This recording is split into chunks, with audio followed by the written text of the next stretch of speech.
So let's work a couple identities here. So the left side over here, I think I have more potential. So I'm going to change my cosecant into 1 over sine.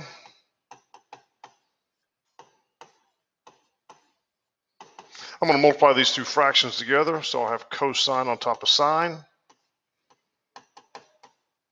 And cosine on top of sine is cotangent. And that was my target.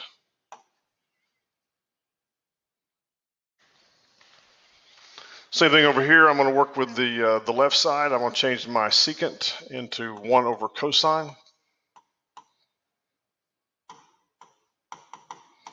Tangent is sine on top of cosine, and I'm going to be able to get that pretty easily right here. So I combine these two fractions together. I get sine on top of cosine, and then I'll stop by saying how that's tangent. And that was my target.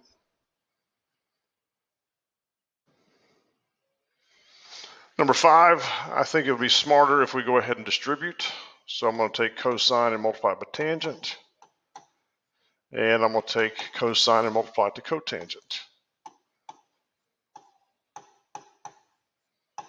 Looking at my target is cosecant, which is 1 over sine. So that's something I want to work toward. So tangent. I'm going to change tangent into sine over cosine. And that allowed me to cancel the cosines for the next step.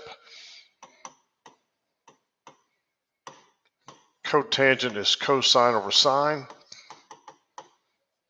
So my next line I'll have sine plus cosine squared over sine.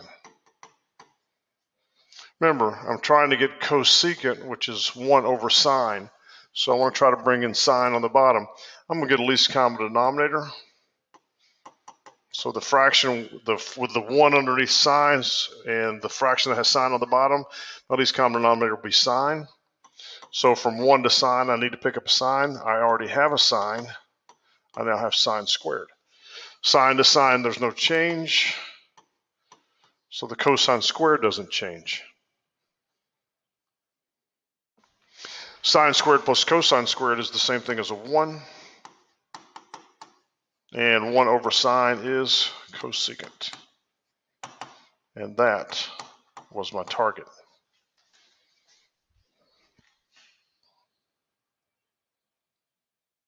Same thing here. I'm going to distribute. I'll have sine cotangent. And I'll have sine tangent. My target is secant. Secant is 1 over cosine. So I want to try to remember that and get to a cosine on the bottom. This is cosine times sine in place of the cotangent. And you see what's going to happen. Sines will cancel. Tangent is sine over cosine. So my sines cancel. On this first part, I have cosine. And the second part, I now have sine squared over cosine. Least common denominator will be cosine. Cosine will need to be changed to cosine squared over cosine. And the sine squared, since I already have cosine on the bottom, will not change. This will become 1 on top of cosine. And 1 on top of cosine is secant. And that was my target. Yay.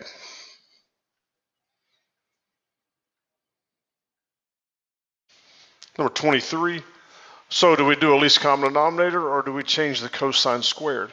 Our goal is sine, so if I could get rid of that cosine squared, I think that'd be a great idea.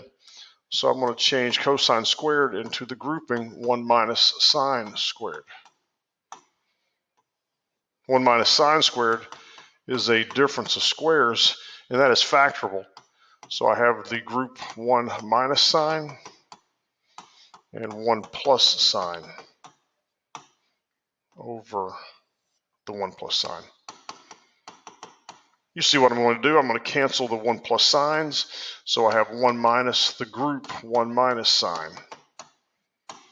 Getting rid of my parentheses, I have 1 minus 1 plus sine. And the 1's cancel. and that gives me sine, which was my target.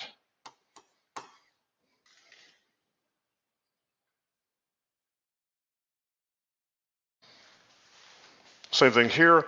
My goal is a cosine and negative cosine, so if I can get rid of that sine, I think that would be really nice. So I'm going to change sine squared into 1 minus cosine squared. And that is factorable. So I can go 1 minus the grouping, 1 minus cosine, and 1 plus cosine.